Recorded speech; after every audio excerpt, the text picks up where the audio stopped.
Hi, everybody. Welcome to another episode of Voices for Change Film Club interview series. Today, I'm sitting with Remi Bumstead. He is joining us from London, and he'll be speaking to us about his incredible film, Diwata. Remi, welcome. Thank you. Thank you very much. We're so excited to speak to you and for you to tell us a little bit more about your film and the process of making it. And I'm really excited to ask you this question, right? First of all, if you haven't seen the film is so beautifully shot. The visuals, it makes me want to go there. It's like paradise on earth. The way you lead us through the story, because it starts with like this paradise and then you go into the problem of like why the point of making the film. So we'll get into all that. But first of all, I would love for you to explain to us what led you to this story. Tell us a little about the film and what led you to the story and what made you want to make a film on it. In terms of a kind of super brief synopsis of the film, it's about mining companies in the island of Palawan in the Philippines, who are just destroying the forests. But a small group of women are standing up and fighting against these mining companies in order to protect the forest. In the south of Palawan, especially, mining companies are just like destroying the forest, cutting away huge parts of it in order to mine for various things. Like there's lots of different kind of precious metals and stuff in the ground. But also the Philippines, which I didn't know before kind of starting this journey, making this film, it's the most deadly place in Asia to be a land defender. And what that means is that on a regular basis, people are being killed for protecting the environment. And, you know, like I'm sure like a lot of people have heard about this happening in the Amazon. And that is, you know, that's where the most deadly place, but actually the third most deadly place in the world is the Philippines for protecting the environment. So that's kind of how this story came about. And I made it together with a dear friend, Rosalind Warren, who we actually went to school together.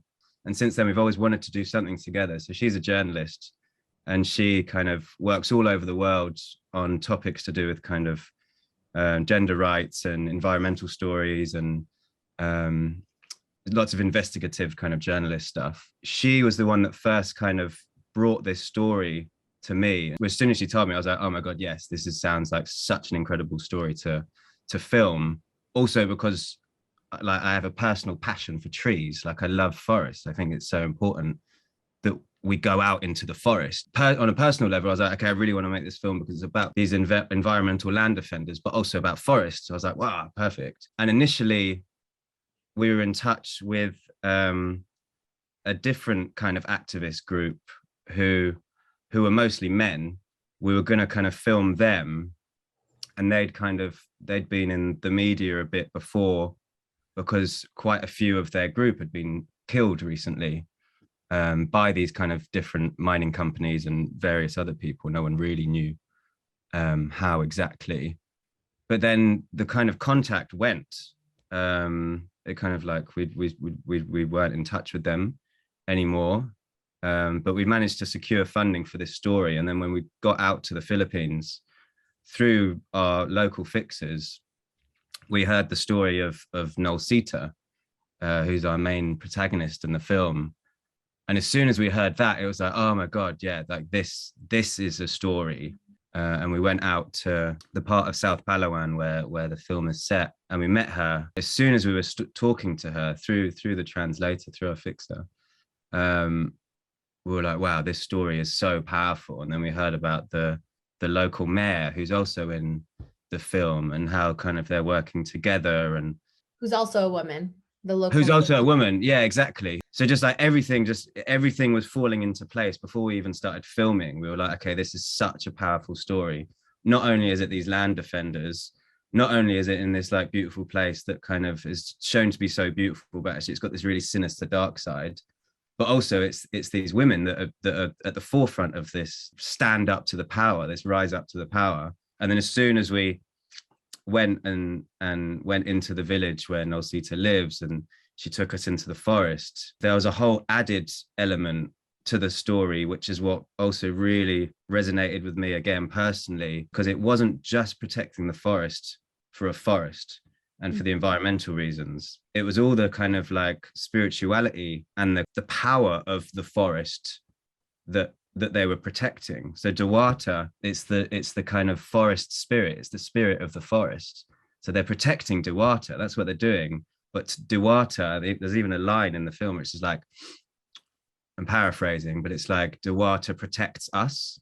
So it's like this kind of like this relationship that they have with the forest, which is so beautiful and so powerful. You can see the power, you can see the magic when you're in that forest, and you can see the connection they have with it, and that they're almost like they know all these trees by name or like by relationship, you know, like they're like, oh yeah, that's that one. So it's these added elements that like on this journey of making this film, it's like, oh, okay, there. Okay, yeah. And it just like everything kind of flowed and digged a little bit deeper and created these like different layers that you have to it. And it was also cool. So like when we first went into the forest, we had to be kind of like welcomed into the forest, you know, that we had this ceremony so that Diwata, you know, the spirit of the forest, would welcome us in and would allow us in and would be safe, and she would protect us as well as, you know, protecting them. You mentioned she will protect us. Is the spirit, is Diwata feminine? Do you know what? I don't, you know, I just did that just by, I don't know if they necessarily said that the Diwata was feminine. Maybe that was just like a natural thing. I I gendered Duarte, but it felt right. um, um, well, yeah, in a way, because it's like Is it, does it Mother feel like, Nature. yeah. It's like Pachamama. It's like, Mm-hmm.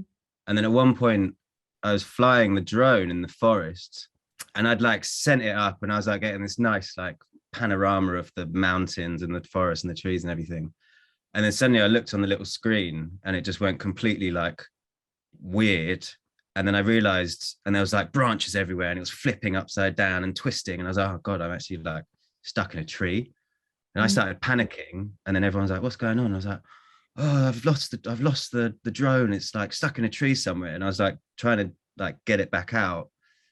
And then like Nolsita was like, oh yeah, that's Diwata. And then I was like playing, like struggling a little bit more, and I was like certain this was gone. And also this drone was like however many kilometers away, like in the sky. Like I was never going to get it back. But it had all this nice footage on, and then suddenly it just like it came loose out of the tree, and then I flew it back, and then they were like, oh yeah, so Duarte obviously allowed you to have it back.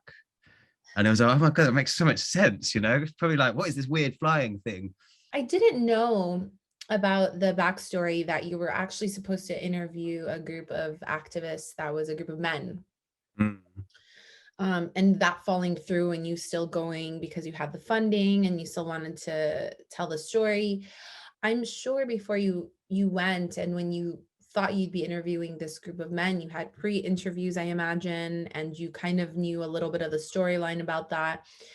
After having gone deep with these group of women activists and the mayor, what were the main differences in the storyline that would have been if you would have told this story around your group of men activists versus these women protecting Duata? If it was about this men's kind of group of activists, I think it would be much more kind of like, you know, like action based and like dramatic. And I think that that was kind of where we were kind of going in a way. It was because these little kind of brief things we'd seen on YouTube, and it was all very much about the kind of you know, them going in and being like active, and also all the tragedy as well connected to a lot of these people being killed and having gone missing. Whereas I think the story as it is that about the people in the film, so Nolsita and her friends and the mayor, is it felt much more heartfelt. It felt much more connected and softer. I don't think that sense of kind of connection to the forest and that spirituality and that kind of nurturing aspect of equal, like that symbiotic nurturing, you know, like the forest protecting them protecting the forest. I don't think that was going to come across, because also like likewise, equally, we didn't really know what the outcome of this film was going to be, from the very beginning. But the way it kind of panned out, it definitely made a much more interesting film, it being about women. And I think a lot of, in general, stories about activists. I mean, I think it's changing now, but a lot of the time that kind of narrative is filled by men. However, it's women that are usually kind of there on the front line and the ones most impacted by kind of climate change and environmental degradation. So it felt totally right that this would be the story. And I think that's also changing, which is good now, in like in the run up to kind of COP26, like it was nice that there was so many kind of stories coming out and films that really were focusing on women. And I think that's like super important in this kind of sphere of filmmaking and kind of journalism. So it's almost like how I gendered the forest earlier. I feel like I feel like there's so much more softer. There's the femininity is softer by nature. Femininity isn't assigned to like a sex, but femininity is softer and more nurturing, and I feel like that's what's really comes across through this film as well. The femininity of the forest and the caring for the forest. Mother nurturing. Yeah, Energy. exactly. Yeah. So there's this group of activists, women, right? There's the mayor, and there's your filming or the producer of this film, right? Rosalind. Yeah, Rosalind Warren. Rosalind Warren. And Yeah. so you're working with all women deep in the forest with this feminine energy. And how did that feel for you? Would you consider yourself a male ally? Yeah, I mean, like totally. Like also, majority of my friends are female.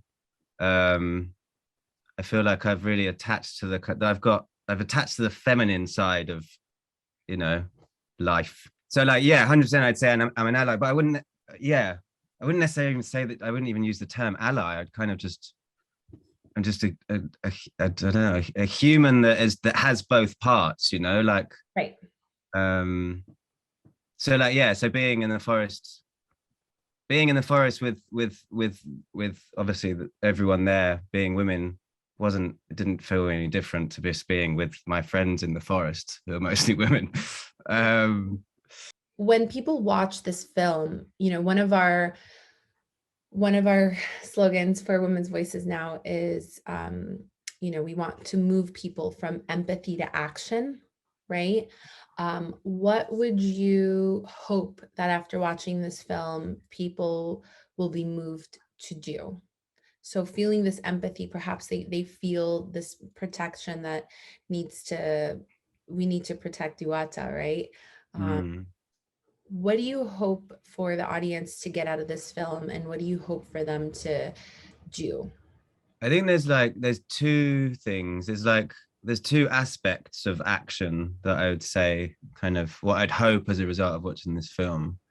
I think the first thing is go to the forest, go to your nearest forest, like feel the power of the forest, like touch a tree and see it not just as a tree, but like as something more, like the connection. We're all part of everything, like we are part of the forest is part of us, like we're totally connected, to our natural world.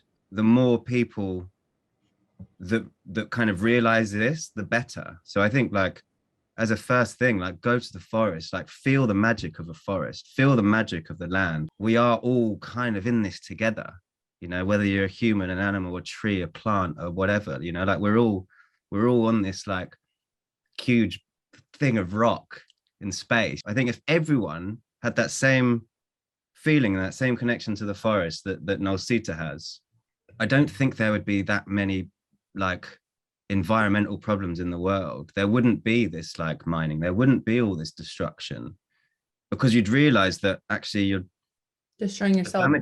you're shooting yourself, like you're damaging yourself. You're literally cutting holes in yourself by cutting holes in the earth. So I think that's my first thing, you know, like connect to the earth, connect to the land, hug a tree, you know, like it feels great, you know, like it's proven as well. It's like science even says hugging trees is good. Do it. It's like the grounding, right? That documentary that someone made. It was like Exactly. the taking your shoes off and grounding into the earth, and there's all the science behind what it does for inflammation in the body. Yeah, absolutely. Yeah. Yeah. So like it's proven. It makes you feel better, but also in the long run, down the line, everyone there'll be less damage done to the earth. It sounds so kind of idealistic and like head in the clouds, but like it's not, you know? In today's world, it does. Yeah, exactly. And I think this is like the interesting thing about, you know, reconnecting to kind of indigenous ways of living and indigenous thought. Like indigenous thought all over the world is about the connection to the land, really. You know, that's the mother, that's the giver of life. Mm-hmm. And I think it's really important to reconnect to our indigenous knowledge, you know, that sense of being connected to the land. The second thing that I want people to do is just engage a little bit more. Again, COP26 was such a kind of like greenwashing event that was just for governments and companies to be like, oh, yeah, look how good we are. But actually, it was so on the surface. There were so many great things there, it seemed. But I feel like just engage a bit more, look, like research a bit more about what's happening in the earth and around the world. For those who don't know COP26, can you explain that just? Well, it's the big, massive climate conference with all these kind of like nations come together and they kind of sit around in these panel discussions, and the aim is to kind of have some kind of universal agreement of how to stop climate change or stem it and kind of like get to a certain limit, which means we can all survive. Which is always, I imagine, always with these kind of events, it's hard to really come to any real agreement because there's so many different kind of ingredients in the pot and everyone's trying to be happy. But then alongside that, there's so many other like events with different kind of environmentalists and land defenders that have come to kind of say their piece as well. So the two calls to action, if you could Go have to the forest go to the forest, hug a and tree, look deeper. connect, Yeah, ground. And the second one is to research a little bit deeper into these issues and not just take it for the surface uh, yeah. worth. You know, like no matter how small you are, you have the power to make a change. This film just shows 4 women literally stopping these mining companies from destroying the forest because they're holding them to account. And obviously having the mayor there is so good because she's in power. I actually read today, it's really bad, that the mayor who's in the film, Yeah. Mary Jean, she has been suspended. So she's still in power, at least when this article was written a few months ago. She's still in power, but she's been suspended without pay for a year by the ombudsman, which I imagine is connected to the government because of her action against the mining companies. So it shows how like ingrained the kind of governments are with the mining companies and who has the power.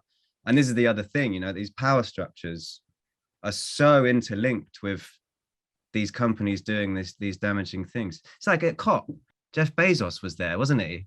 And it's like, why are you here? You're so damaging to the environment. You came here on all of them come there on their private jets.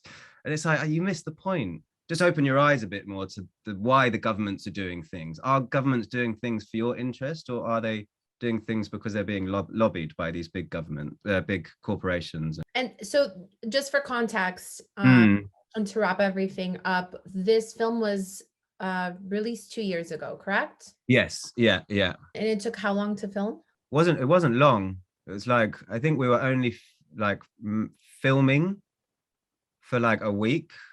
We were there. Yeah, we were there in that kind of part of Palawan for 2 weeks. The entire film, how long would you say it's like from the pre-production, production, post-production? I don't know. I mean, we were there for 2 weeks, kind of filming and doing interviews, and then kind of like going back and forwards. I think that was about 2 weeks being there. Pre-production, you know, like a few weeks as well. Lots of different like different bits of communication and getting this funding. And then post-production, don't know, post-production's weird. The way I edit is like I kind of I'm happy with it, and then like a month later I'm like, oh, actually no, I'm going to completely change it. So I can't actually quantify how long it took, but Let's just say 6 months, 6 months let's to say six from start to finish, like 6 months 6 months. was, yeah. So that's 2.5 years, right? From getting the story to release till today. Yeah. And just a few months ago, the mayor has been put on no pay leave or suspension. Yeah. With that context, how relevant is it for people to watch and take those two pieces of action?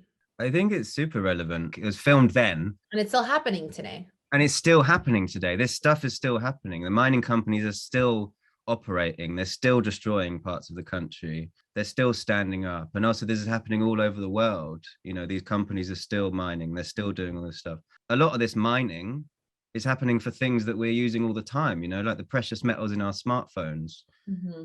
And, you know, there's this laptop. And so it's also such a tricky world we live in, because also like so much of our daily life is actually revolves around a lot of these things, and you can't kind of check where all the precious metals have come into your phone. You just have to kind of hope it's good, and kind of ethically sourced.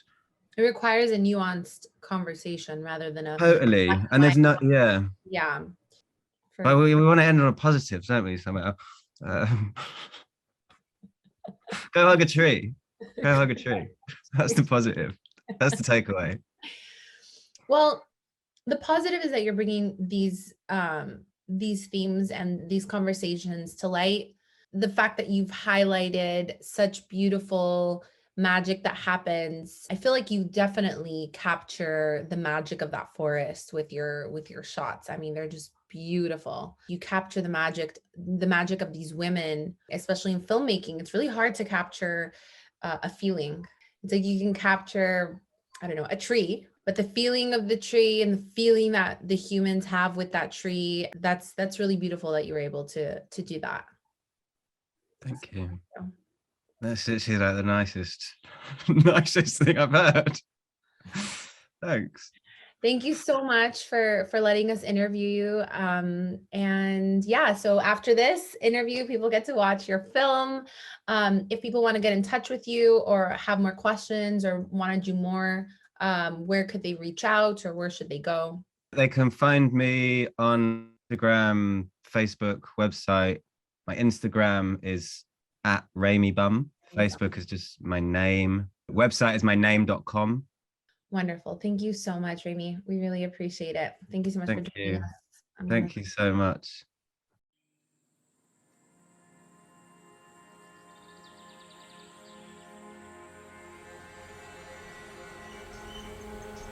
Ang puris ay mahalaga sa amin.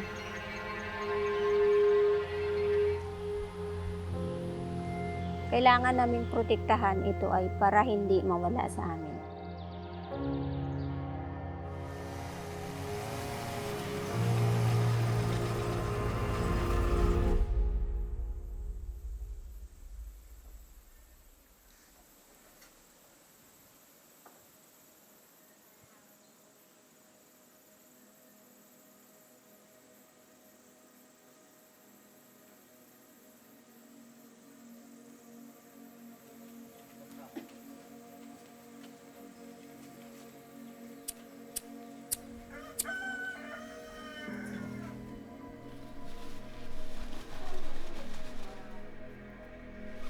Ang kwento ng tatay at lolo ko, ang puris ay mahalaga, ay espesyal para sa amin. Ito ay sagrado. Kailangan namin alagaan at protektahan.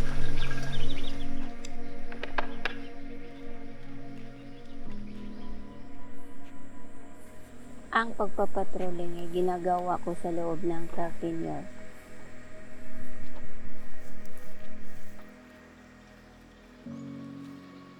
Kaya po namin ginagawa para maprotektahan yung kabundukan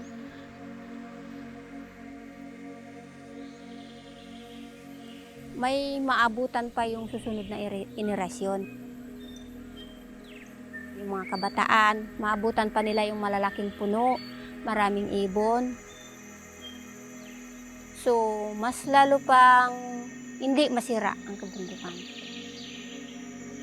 Ako po, si Nolsita siyang 48 years old, nakatira sa Aparaang, Barangay Aribongos.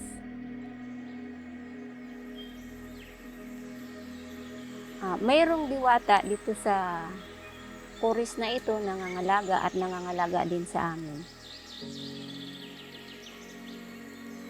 Pag andoon ka, ang maririnig mo ay uni ng ibon, uni ng mga kung ano-anong insekto ando doon.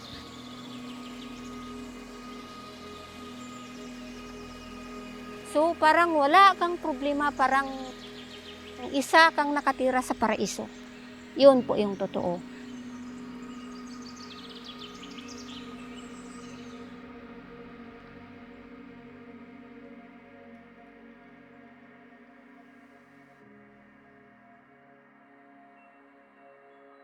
Yung unang nakita ko, yung pagputol sa ipilan. So kung ilang daang puno, nasa 7,000 puno po yun eh. Di ko matres yung damdamin ko na parang naputulan o nawalaan ako ng isang anak, parang ganun. Kasi nawala na po lahat. Dahil po ba mapira sila o kami mahirap lang? So ang tingin nila sa amin ay maliit lang. When we discovered and when I have actually seen the cutting of trees that I did in Barangay Maasin, I cried. My heart was broken, but I have to be brave and I have to be courageous, and I don't want my people to show that I was crying because I know that they were devastated too. And I'm crying now.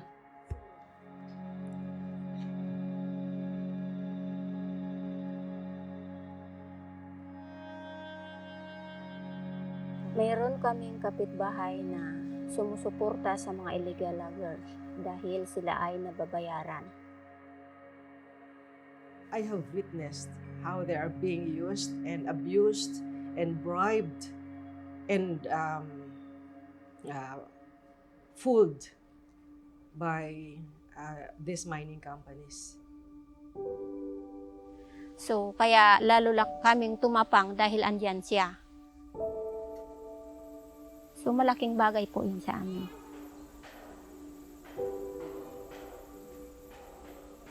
Nag-aalala din po, ma'am, sa akin. Kaya lang, yun po kasi yung ginusto ko para maprotektahan. So, inayaan na lang nila ako.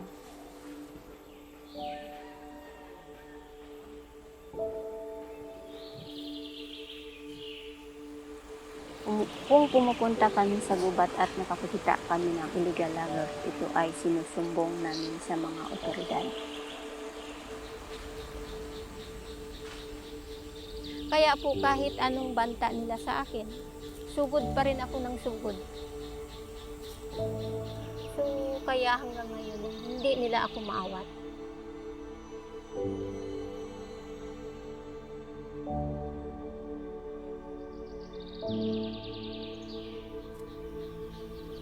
So patuloy pa rin kami at patuloy po ako nangikayat sa mga kasamahan ko, lalo na sa mga anak ko.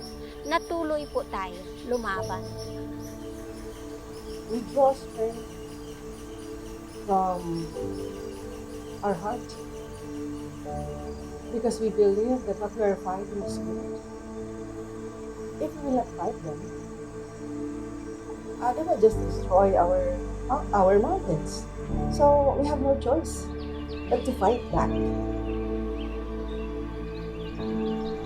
So, kailangan po natin ilaban dahil nakita naman po natin ang ating karapatan. Tayo ay naririto, sabihin na tayo ay original naririto, no?